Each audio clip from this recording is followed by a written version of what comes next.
নমস্কাৰ মৰমৰ ছাত্ৰ ছাত্ৰীসকল মই জিমিয়ে আকৌ এবাৰ তোমালোক সকলোকে মোৰ চেনেললৈ স্বাগতম জনাইছোঁ। আশা কৰোঁ সকলো ভালে আছা, মোৰো ভালে। আজি মই তোমালোকলৈ লৈ আহিছোঁ কলাগুৰু বিষ্ণুপ্ৰসাদ ৰাভাদেৱৰ বিষয়ে কিছু কথা।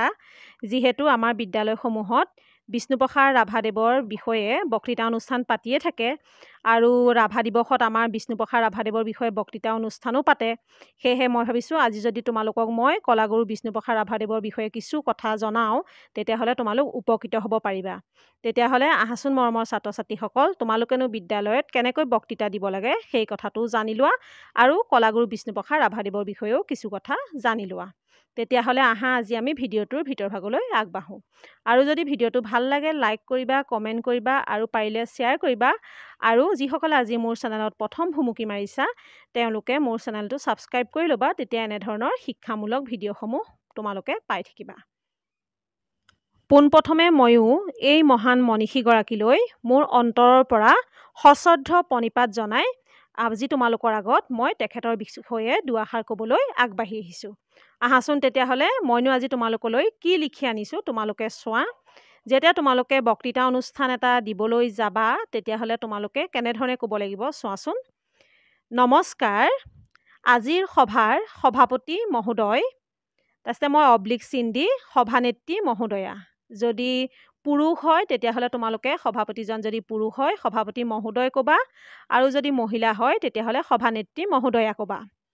সন্মানীয় অতিথিবৃন্দ, শ্ৰদ্ধাৰ শিক্ষাগুৰুসকল, মোৰ মৰমৰ বন্ধু বান্ধৱীসকল আৰু মোৰ মৰমৰ ভাইটি ভণ্টিসকল, আমি সকলোৱে জানো যে আজি হ'ল 20 জুন বিষ্ণু ৰাভা দিৱস।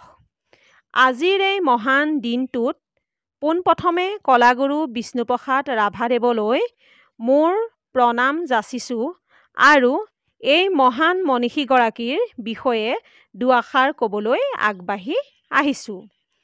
মোৰ বক্তব্যৰ আৰম্ভণিতে সকলোকে বিষ্ণু ৰাভা দিৱসৰ বহুত বহুত শুভকামনা জনাইছোঁ। আজিৰ দিনটোত অৰ্থাৎ 20 জুন তাৰিখে প্ৰতি বছৰে আমি বিষ্ণু ৰাভা দিৱস পালন কৰোঁ। আজিৰ দিনটোত আমি সকলোৱে কলাগুৰু বিষ্ণুপ্ৰসাদ ৰাভাদেৱক স্মৰণ কৰোঁ আৰু তেওঁক স্মৰণ কৰিয়েই তেওঁলৈ আমি শ্ৰদ্ধাঞ্জলি জনাওঁ 20 জুন তাৰিখ ৰাভা দিৱসত। চাল চলনত ধীৰ গম্ভীৰ, হেজাৰজনৰ মাজত সহজে চকুত পৰা, এবাৰ দেখিলে জীৱনত পাহৰিব নোৱাৰা সেই ব্যক্তিগৰাকীয়েই আছিল বিষ্ণুপ্ৰসাদ ৰাভা। বিষ্ণুপ্ৰসাদ ৰাভাৰ জন্ম হৈছিল 1909 চনৰ 31 জানুৱাৰী তাৰিখে ঢাকা চহৰত। তেখেতৰ পিতৃৰ নাম আছিল গোপাল চন্দ্ৰ ৰাভা আৰু মাতৃৰ নাম আছিল গেঠী ৰাভা। বিষ্ণুপ্ৰসাদ ৰাভাদেৱে প্ৰাথমিক শিক্ষা ঢাকাত, হাইস্কুলীয়া শিক্ষা তেজপুৰত আৰু কলেজীয়া শিক্ষা কলিকতাত গ্ৰহণ কৰিছিল। বিষ্ণুপ্ৰসাদ ৰাভা এগৰাকী সৰ্বগুণ সম্পন্ন ব্যক্তিত্বৰ অধিকাৰী আছিল। তেখেতে নজনা কথা একোৱেই নাছিল। তেখেত এগৰাকী সুনিপুণ গল্পকাৰ, গীতিকাৰ, সুৰকাৰ, নৃত্যশিল্পী, বাদ্যশিল্পী, নাট্যকাৰ, সুদক্ষ অভিনেতা, খেলুৱৈ আছিল। বিষ্ণুপ্ৰসাদ ৰাভাই স্কুলীয়া শিক্ষাৰ লগে লগে সংগীতৰ শিক্ষাও আৰম্ভ কৰিছিল। বিষ্ণুপ্ৰসাদ ৰাভা এজন নিখুঁত চিত্ৰকৰো আছিল। তেখেতে বহুতো চিত্ৰ আঁকিছিল। তাৰ ভিতৰত শ্ৰীমন্ত শংকৰদেৱৰ চিত্ৰ আৰু বাঁহী আলোচনীৰ বেটুপাতৰ বাবে অঁকা 7খলপীয়া সিংহাসনৰ ছবি উল্লেখযোগ্য। বিষ্ণুপ্ৰসাদ ৰাভাদেৱে বিভিন্ন নৃত্য প্ৰদৰ্শন কৰিব পাৰিছিল। 1939 চনত তেখেতে কাশীৰ হিন্দু বিশ্ববিদ্যালয়ত 108 বিধ নৃত্য কৰিছিল আৰু তাৰে ভিতৰত শিৱৰ তাণ্ডৱ নৃত্যত বিমুগ্ধ হৈ সেই সময়ৰ কাশীৰ হিন্দু বিশ্ববিদ্যালয়ৰ উপাচাৰ্য ডক্টৰ সৰ্বপল্লী ৰাধাকৃষ্ণনে ৰাভাদেৱক সোণৰ পদকৰ লগতে ভূয়সী প্ৰশংসা কৰিছিল। বিষ্ণুপ্ৰসাদ ৰাভাদেৱে মৃদং, দবা, বাঁহী, চানাই, গগনা, টোকাৰী, তবলা আদি নানা বাদ্যযন্ত্ৰ বজাবও জানিছিল। তেখেতে কেৰেম, বেডমিণ্টন, টেনিছ, ক্ৰিকেট আদি খেলো দক্ষতাৰে খেলিব পাৰিছিল। বিষ্ণুপ্ৰসাদ ৰাভাই 1937 চনত প্ৰিয়লতা দত্তক বিয়া কৰাইছিল। তেখেতৰ মৃত্যুৰ পিছত 1950 চনত কনকলতা মেধিক বিয়া কৰাইছিল।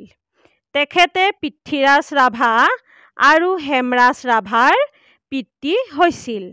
1962 চনত কনকলতা মেধিৰ মৃত্যু হোৱাত মোহিনীবালা বসুমতাৰীক বিয়া কৰাইছিল আৰু এটি পুত্ৰ সন্তান লাভ কৰিছিল, যাৰ নাম আছিল মেণ্ডেলা ৰাভা।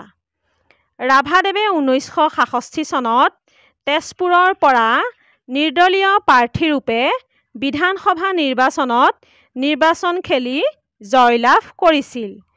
তেওঁ কৃষক আন্দোলন, বিদেশী বহিষ্কাৰ আন্দোলন আদিতো আগভাগ লৈছিল, যাৰ বাবে তেখেতে কেইবাবাৰো কাৰাবাস খাটিব লগা হৈছিল। ৰাভাদেৱে অসমৰ বিবিধ থলুৱা সুৰত নিজে গীত ৰচনা কৰি কলিকতাৰ চেনেলু গ্ৰামোফোন কোম্পানীত বাণীবদ্ধ কৰিছিল। সেই সময়তে তেওঁ বিশ্ববিশ্ৰুত ৰুছ নৃত্যাংগনা আনা পাভলোভাক লগ পোৱাৰ সুযোগ পায়। তেতিয়াৰে পৰাই তেওঁ প্ৰাচীন ভাৰতীয় নৃত্য পৰম্পৰাৰ প্ৰতি আকৃষ্ট হয়। 1936 চনত জ্যোতিপ্ৰসাদ আগৰৱালাৰ জয়মতী নামৰ প্ৰথম অসমীয়া চলচ্চিত্ৰখন ওলোৱাৰ পৰাই ৰাভাদেৱেও বিভিন্ন চলচ্চিত্ৰত কেতবোৰ দায়িত্ব ল'বলগীয়া হৈছিল। 1946 চনত নিৰ্মাণ কৰা চিৰাজ ছবিৰ তেওঁ অন্যতম পৰিচালক আছিল। চলচ্চিত্ৰ আৰু মঞ্চ দুয়োটাতে তেওঁ সমান দক্ষতাৰে অভিনয়ো কৰিব পাৰিছিল। ৰাভাদেৱে ৰচনা কৰা গীতসমূহক বিষ্ণু ৰাভা সংগীত নামে জনা যায়। সাহিত্য আৰু শিল্পকলাত অসমৰ জনসাধাৰণলৈ স্মৰণীয় অৱদান আগবঢ়োৱা হেতুকে তেওঁক কলাগুৰু উপাধিৰে সন্মানিত কৰা হৈছিল। তেওঁ আজীৱন দুখীয়া নিচলাৰ কাৰণে সংগ্ৰাম কৰিছিল বাবে গুণমুগ্ধ অনেকে তেওঁক শিল্পী সৈনিক আখ্যা দিছিল। অসমৰ সুসন্তান এইজনা শিল্পীয়ে কঠিন ৰোগত আক্ৰান্ত হৈ 1969 চনৰ 20 জুন তাৰিখে সকলোকে কন্দুৱাই শেষ নিশ্বাস ত্যাগ কৰে। তেখেতৰ মৃত্যুৰ লগে লগে অসমবাসীৰ অপূৰণীয় ক্ষতি হ'ল। এনে এজন সুযোগ্য সন্তান আমাৰ অসমত পুনৰ জন্ম লাভ কৰক, আমাৰ অসমলৈ পুনৰ আহক, ইয়াকে কামনা কৰিছোঁ। আৰু আজি ভিডিঅ' চোৱা সকলোলৈকে মোৰ ফালৰ পৰা বহুত বহুত ধন্যবাদ জনাই আজিৰ ভিডিঅ'টো সামৰণি মাৰিছোঁ। ধন্যবাদ।